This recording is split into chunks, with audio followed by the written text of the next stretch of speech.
Good morning. This is the Friday Fireside. We are here with Tara Maitra from BDEX. Tara, how are you? I'm doing really well, Rick. How are you? I'm doing fine. And I believe you are talking to us from New York City. Yes, I am. New York City. Been here since the pandemic started, and with a 5-year-old and a 1-year-old and a dog and a husband, we're all surviving fairly well, given all the challenges. Good for you. Good for you. Okay, so most everybody who's going to be watching this remembers you from 11 and change years at TiVo, and you were one of the most visible members of the TiVo team. But now you're over at a company called BDEX, and I've got to tell you, when I read that, I keep wanting to call it T-Rex. Maybe that's a new logo you ought to put. Tell us what BDEX is and what do you do and what do they do? Sure. So BDEX, we basically work with companies to help them understand consumers better, whether it's existing customers or trying to target new customers, and we do that using data. We provide a holistic view of the consumer, all the touch points where you can reach that consumer, and then all of the behavioral attributes as well. And we do this using a real-time data exchange platform. And what that means is we have a proprietary architecture. It was designed to ingest millions of signals as they come in across hundreds of sources of data providers, and it's all unified in a single taxonomy at the individual consumer level. In addition, we have hundreds of additional data sets that are accurately joined at that individual identity level. And so what that results in is two products. One, we have the largest identity graph in the US, and it's also the most accurate identity graph in the US, and we provide direct one-to-one matches. The second is we have something we refer to as Omnisource IQ, and it's consumer data as a service. What that does is it allows you to build a profile of your customer based on any attributes you're looking to seek. Gender, household income, and 6,000 categories of segments of data provided from, again, 100 different providers that can give you a sense of what that consumer is if they're in market to buy your product. So you take the identity graph layered with all of this very relevant consumer data to provide these comprehensive insights, and it's an extremely effective way for finding the right person at the right time. Okay, so let's assume that it's not an assumption. I live in the country. I drive pickup trucks. I tend to drive them until they can't be driven anymore. And over the years, I've tended to favor Tacoma pickup trucks. Now, a Tacoma is a mid-size pickup. Ford just reintroduced the Ford Ranger, which is a mid-size pickup in direct competition with Tacoma. How does Ford contact me and know that I am a possible unreluctant but prime customer for a Ford Ranger pickup? How do they use you to do that? Sure. So it's a good question because we really do focus on the automotive sector quite a bit. An auto dealer or Ford could come to us and say, presumably you're in their target market. So they would build a profile that said, here's who we're looking to reach. We would go drivers of other mid-sized pickups with sufficient disposable income to buy a new one. Yeah, but also not just who's in the market, or not just drivers of those vehicles, but also potentially who's someone who's visited using our geolocation data, who's someone who's visited a dealership recently, who's someone who has visited, who's done online searches for cars or visited something like cars.com, maybe someone who has a lease expiring in the next 12 months. So we look at a lot more than just one or two segments to really build the full picture to accurately find the person who's in market for that type of vehicle. You know, if you were to do a search for who's in the market to buy a car with many platforms, you're going to get a return of something like 10 million names in many cases. Sure. That's not accurate, right? 10 million people aren't in the market to buy a car. It's not usable. Right. But what BDEX does is we can really provide you a much more focused, targeted list based on more specific criteria So you're actually reaching the person you're hoping to reach and who's more likely to be in market to buy as well. Okay, so now let's add another piece to that, because up until recently, I would buy two-seat, two-door pickup trucks, okay? But now I have two grandchildren who need to sit in car seats in the back seat. So now all of a sudden, I need a pickup truck with 2 rows of seats and 4 doors. Yep. But I may not necessarily have been looking for that, but somewhere I would assume in your data, I would come up as flagged as somebody who has grandchildren, right? Exactly. So we have data that indicates, size of household. I don't know if we're going to pick up your grandchildren. We probably will, though, in our data. I'd have to. Well, you might pick up that I rather interestingly started buying Paw Patrol toys. Exactly. Okay. Exactly. And those are probably not for me or my wife. So yeah. Fair. Okay. So you now can provide that information, and when we were chatting earlier, we can use that. Ford can use that for email marketing, direct mail marketing, maybe even text and social media. Can they use that on television? Is there any way for a television media company provider to actually make that work for Ford? So I'll answer your question in 2 ways. The first, You're only allowed one. Kidding. First, for Ford, I think it's important to point out that because we provide direct one-to-one matches and we're not providing audience groups, the way a customer works with BDEX is they're not just sort of like a DMP where we're charging you for ad impressions served to an audience group. Instead, we're actually giving you the direct one-to-one, the direct relationship with that consumer. You can take that list as Ford, you can upload it to your own DMP, you can upload it to whatever platform you might use for direct mail, for email marketing, for mobile advertising, and reach those consumers without relying and use that list as many times as you wish, versus other models that exist today where you're targeting that whole segment and you're relying on the platform to serve the ads for you, and you pay every time an ad is served. Back to your question.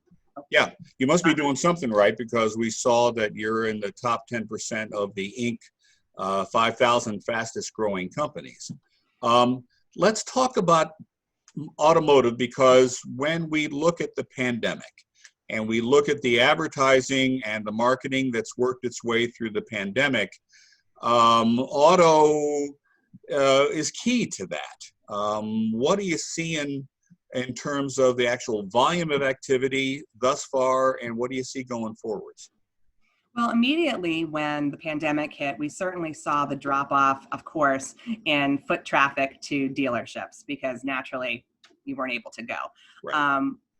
And even though there's been a pickup in auto sales, and I quote other sources on that, not necessarily BDEX data, but we're still seeing that the traffic to dealerships is low. We saw it was low for July, which is an indication that if we're seeing an improvement in automotive sales, but we're not seeing that pickup in the traffic to the dealerships, that potentially there's a lot more online buying that's taking place. Those are conclusions that we're drawing. But what we're hearing from our automotive partners is that they're definitely seeing an uptick in sales. So we're expecting that traffic to equally pick up as markets around the country are reopening. We have worked with actually a number of financial institutions and hedge funds who are looking at alt data, alternative data, to understand what could BDEX data show about how different markets are reopening nationwide. And one of those is, traffic, using the geolocation data, traffic at gas stations. Is there a pickup in, again, auto dealerships? So retail stores, where are we seeing, using our geolocation data, an increase in activity? Interesting. Okay, so now we know that advertising is going to come back. Are you doing any political? Does that come into your play at all or not?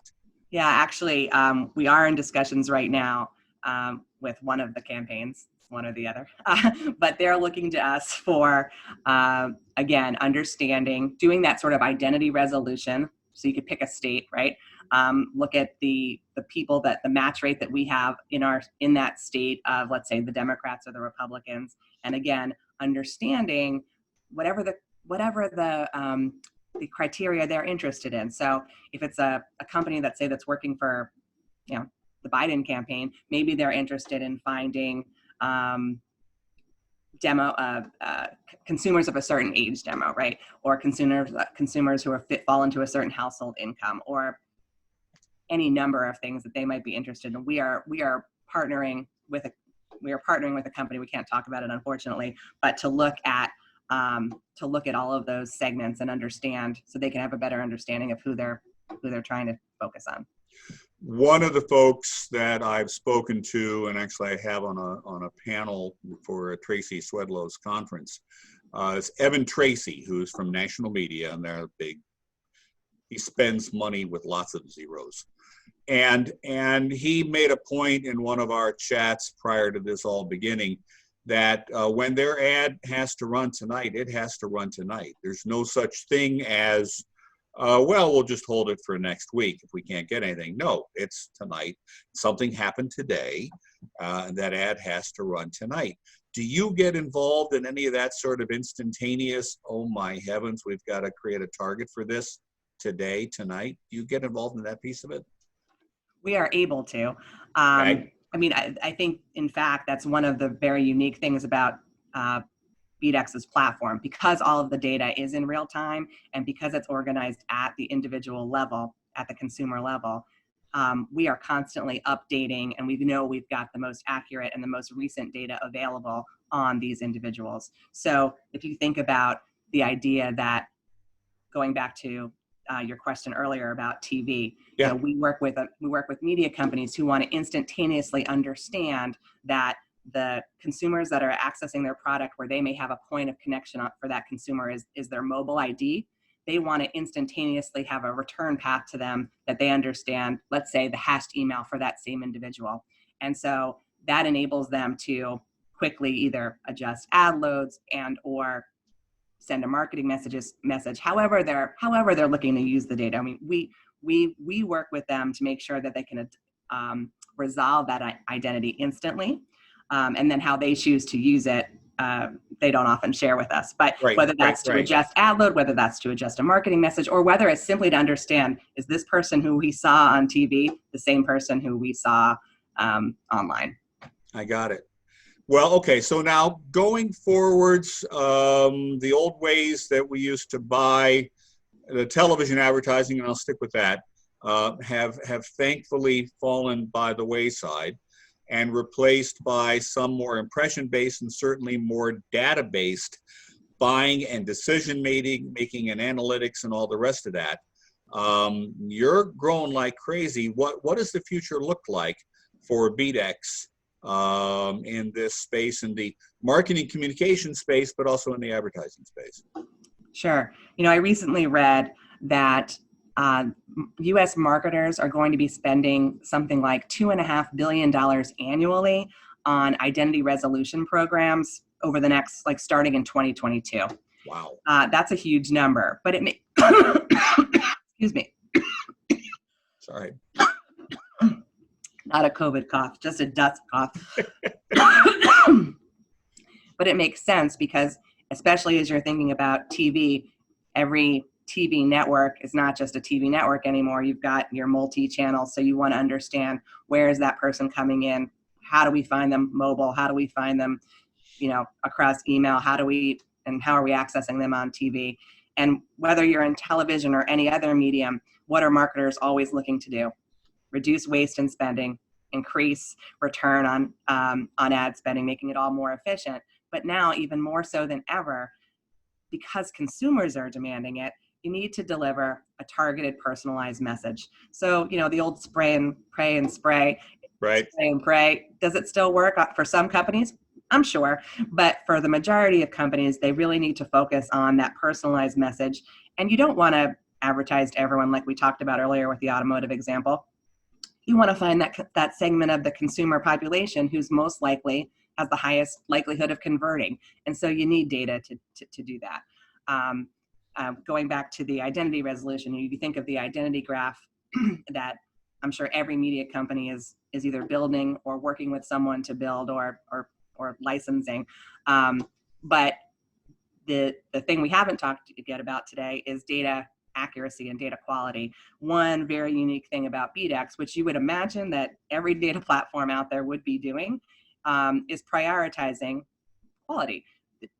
In the US today, 30% of all data linkages are either bad, broken, or fraudulent. Whoa. And that is a huge number. And if you're relying on this data to target the right person and it's broken or it's wrong, you're not getting to that person, obviously. So what BDEX has done is we have, not to be overly technical, I'm not overly technical, so you don't have to worry about that, but advanced algorithms where it's a matter of prioritizing, right? We have advanced algorithms that are constantly picking up the data as it's coming in, flagging it, whether for it's suspect, or eliminating it if it's actually known to be bad data. And as a result, I would say potentially one of the number one reasons we hear from partners why they continue to work with us is the fact that, one, we have made this a priority and they can see it in the quality of the matches they're receiving. And so it's a topic that I think, you see stories on LinkedIn, you hear people kind of talking about, oh yeah, there's bad data, but I don't know how many people realize the effect that it's having on their actual results. We have said that having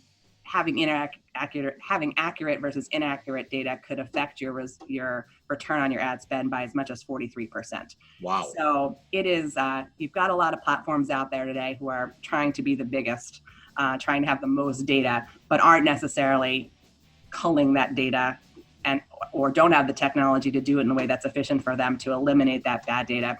And as a result, 30% is a pretty big number. And we're talking about from top data providers as well. So it's definitely impacting everyone. And it's something we're continuing to prioritize. Well, that's cool. And I am so glad we got a chance to talk today. I think that what BDEX is doing is kind of the underpinning of what's going to make all of our advertising and communications more accurate, more meaningful to the consumer, and more effective to the advertiser, and possibly more efficient in terms of the dollar spend. So, Tara Maitra, thank you very much. Thank you for your time. Thanks, Rick. And you take good care, and this will air on Friday. And if I can hit the button, we're going to stop recording right now.